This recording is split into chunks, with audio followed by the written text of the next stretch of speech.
வரல. வேதவள்ளி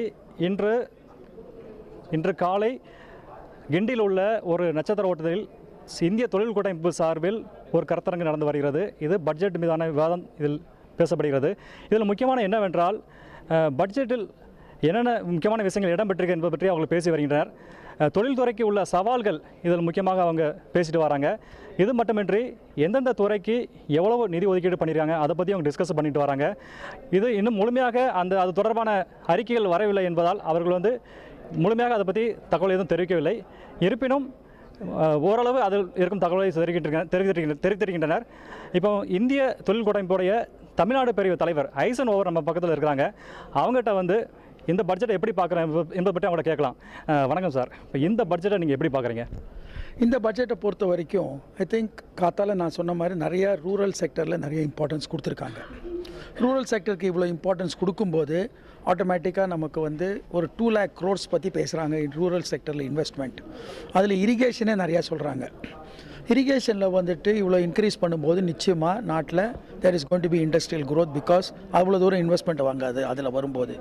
ரெண்டாவது அவங்க சொல்கிறாங்க அடுத்தது ரெயில் அண்ட் ரோட் இதில் 2 லட்சம் ரூபாய்க்கு மேலே இன்வெஸ்ட்மெண்ட் வருங்கிறாங்க இன்ஃப்ராஸ்ட்ரக்சரில் 2 lakh crores. ஸோ அப்படின்னாக்கா அந்த அளவுக்கு இண்டஸ்ட்ரிக்கு டெஃபினட்டாக க்ரோத் வரத்துக்கு வாய்ப்புகள் இருக்கிறது. அடுத்தது அவங்க எஃப்டிஐ சொல்கிறாங்க ஃபுட் ப்ராசஸிங் இண்டஸ்ட்ரீஸில். ஃபுட் ப்ராசஸிங் இண்டஸ்ட்ரியில் எஃப்டிஐ இவ்வளோ வரும்போது நிச்சயமாக அந்த that is foods manufactured in இந்தியாங்கிறாங்க. அடுத்தது மேக் இன் இந்தியாவில் customs and excise duty rationalisation to improve manufacturing பற்றி பேச போகிறேன்னு சொல்லியிருக்காங்க.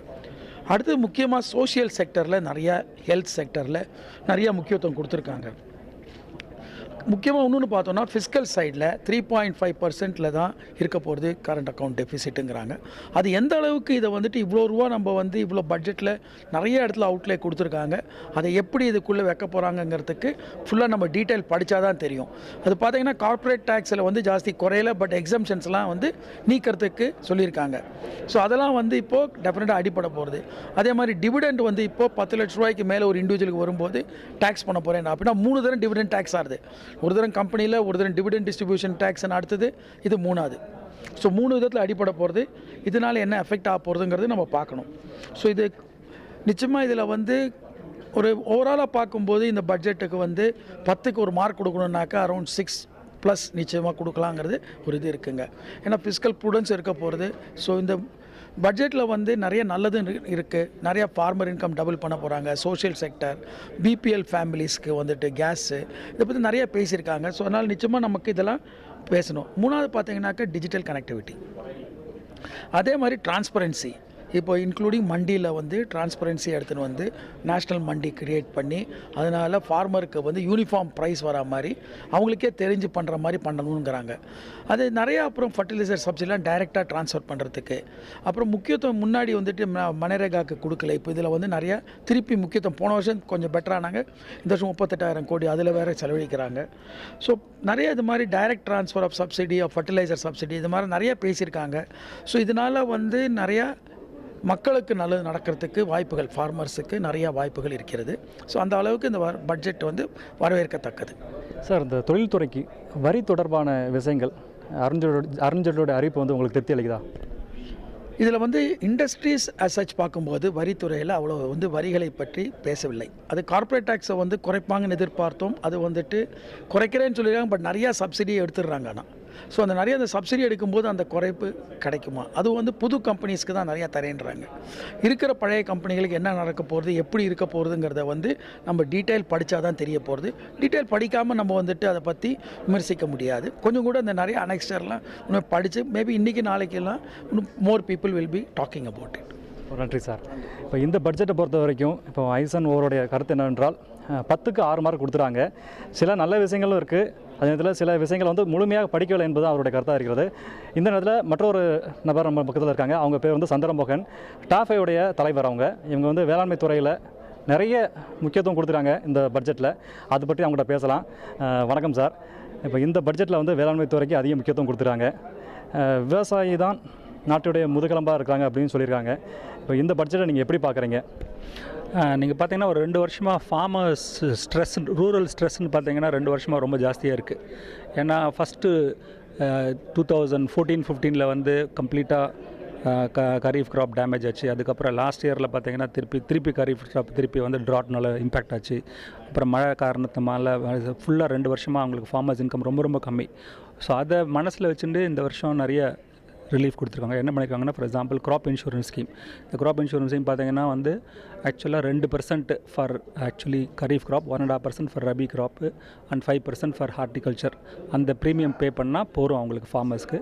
ஆஸ் கம்பேர்டு இப்போ பார்த்தீங்கன்னா 28-30% ப்ரீமியம் வருது. அதை கம்மி பண்ணி ரொம்ப பேலன்ஸ் வந்து கவர்மெண்ட் சப்சிடியில் கொடுத்துருக்காங்க.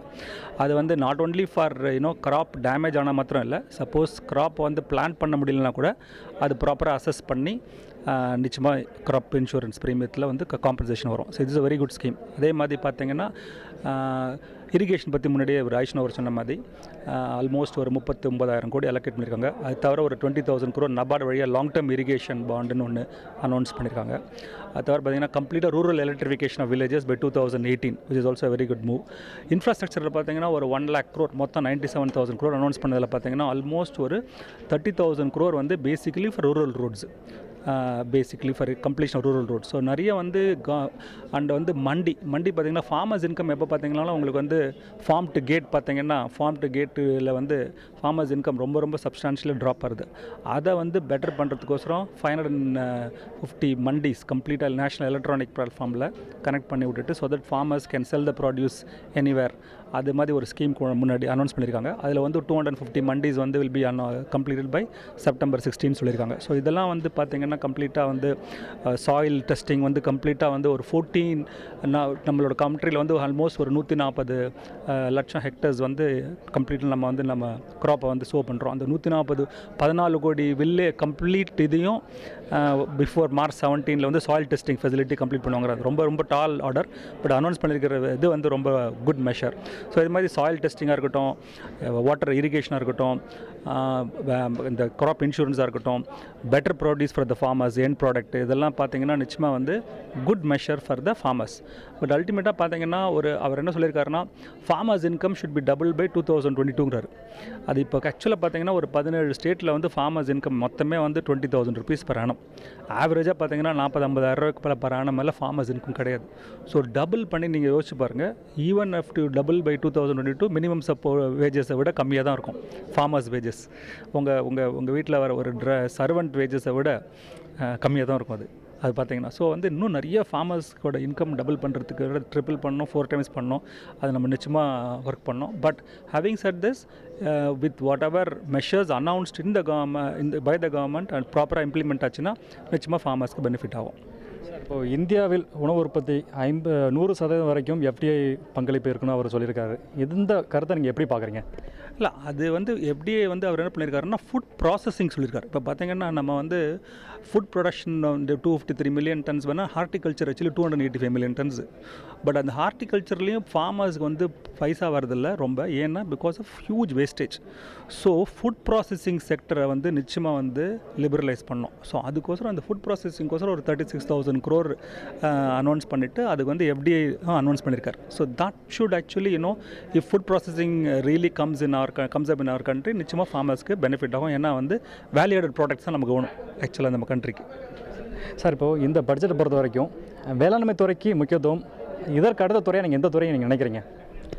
இந்த அவர் முன்னாடி சொல்லியிருக்காரு எல்லா செக்டரையும் பார்க்க முடியாதுன்னு சொல்லிட்டு. அதனால தான் என்ன பண்ணியிருக்காரு வந்து ரெண்டாவது வந்து இன்ஃப்ராஸ்ட்ரக்சருக்கு ஸ்ட்ரெஸ் பண்ணியிருக்காரு. நீங்கள் பார்த்தீங்கன்னா ரோட்டில் மொத்தம் நான் சொன்ன மாதிரி 97,000 crore, out of which 60,000 crore from the budget, 15,000 from NHA bonds, another 25,000 for rural roads. So 1 lakh crore announce பண்ணியிருக்காரு. ப்ளஸ் ரயில்வேஸையும் முன்னாடி சொன்ன இன்வெஸ்ட்மெண்ட்டையும் பார்த்தீங்கன்னா almost 2,28,000 crore. So basically focus is on infrastructure, road, rail, port, airports, இது மாதிரி announce பண்ணியிருக்காரு. ஏன்னா that is most important for our country's growth now, as of now. கார்ப்பரேட்டை பொறுத்த வரைக்கும் இந்த பட்ஜெட்டில் ரொம்ப கிடையாது. ஏன்னா டாக்ஸேஷன் மெஷரில் வந்து 25% ஓவர் பீரியட் ஆஃப் டைம் கம்மி பண்ணுவேன்னு இருக்காரு. ஆனால் இந்த வாட்டி பண்ணல. ஏன்னா ஆக்சுவலாக அதுக்கு மேலே என்ன பண்ணியிருக்காருன்னா 25% only for new units from 1416 கம்மி பண்ணியிருக்காரு. அதே மாதிரி டேர்ன் ஓவர் ஒரு லிமிட்டுக்கு மட்டும் 5 கோடிக்கு மேலே கம்மியாக இருந்ததுன்னா அவங்களுக்கு மாத்திரம் 25% எடுத்துக்கலாம். எக்ஸிஸ்டிங் கார்ப்பரேட்ஸ்க்கு என்ன பண்ணியிருக்காரு, ஒன்றும் அனௌன்ஸ் பண்ணல. But the same time some exemptions withdraw பண்ணிட்டார். வெயிட்டட் டிடக்ஷன், R&D, நாங்கள் R&D விட்ரா பண்ணக்கூடாது சொல்லிட்டு இருக்கோம். பட் R&D ரிடக்ஷனை விட்ரா பண்ணிட்டாரு from over period of time, not immediately, ஒரு பீரியட் ஆஃப் டைம். அதே மாதிரி அடிஷ்னல் டெப்ரிசியேஷன் இருந்தது, அதையும் கம்மி பண்ணிட்டார் 60% 40%. So corporate rate of effective rate of taxation, corporate tax will go up to some extent. நன்றி சார். இந்த பட்ஜெட்டை பொறுத்த வரைக்கும் வேளாண்மை துறை, கட்டமைப்பு மற்றும் சமூக பாதுகாப்பு ஆகியவற்றுக்கு அதிக முக்கியத்துவம் தரப்பட்டிருக்கிறது. வேதவள்ளி.